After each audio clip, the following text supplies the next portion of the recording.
Hello everybody, today we are going to do some Konami ID stuff, more precisely Konami ID for Duel Links. We go to My Konami first and then click the register button, filling out the form with our personal information like email address and so on. You just follow the instructions there, and you have done something like this before or in other sites, in other contexts.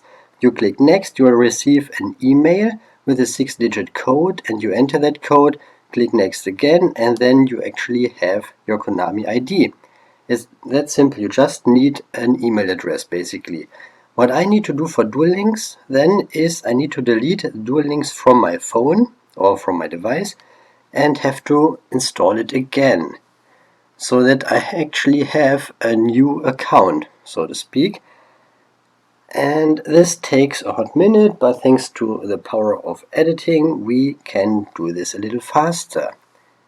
And once we have it, we go into the game, and unfortunately we have to do all the introductory stuff, the tutorial, duels and so on. Basically we play the game until the mega update, which means you get your starter character first, and you will even unlock DM World Joey before getting to connect your Konami ID to Duel Links, because of this yellow arrow that always points to the things you have to do, like your stage missions and so on. So it's a lot of hand holding until the mega update is complete.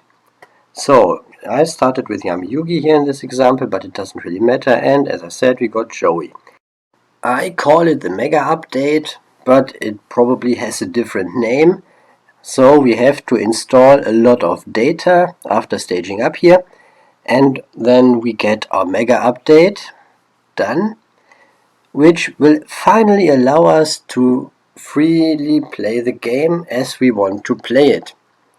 And then the handholding is hopefully over.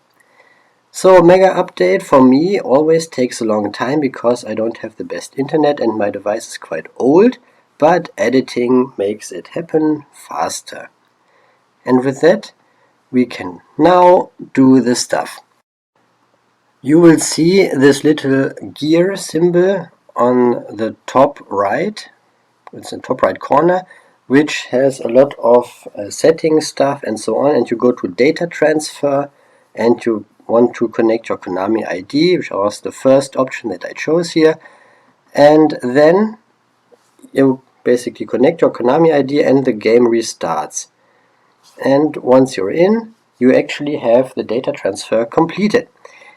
And you can actually confirm this by going into the lifetime missions. Eventually, once all of that stuff is done, the lifetime missions have a specific mission that says completed data transfer, and you will get 50 gems for that.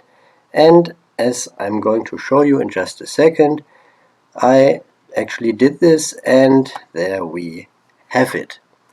Data transfer completed. That wasn't too bad. But what if you want to delete your Konami ID? Well, in that case, you also go to My Konami again, and you have to log in with your Konami ID that you want to delete first. Then you click menu, which is top right or middle-ish, top right, and you scroll past all of your personal information down to the bottom, and then there is a button that says delete.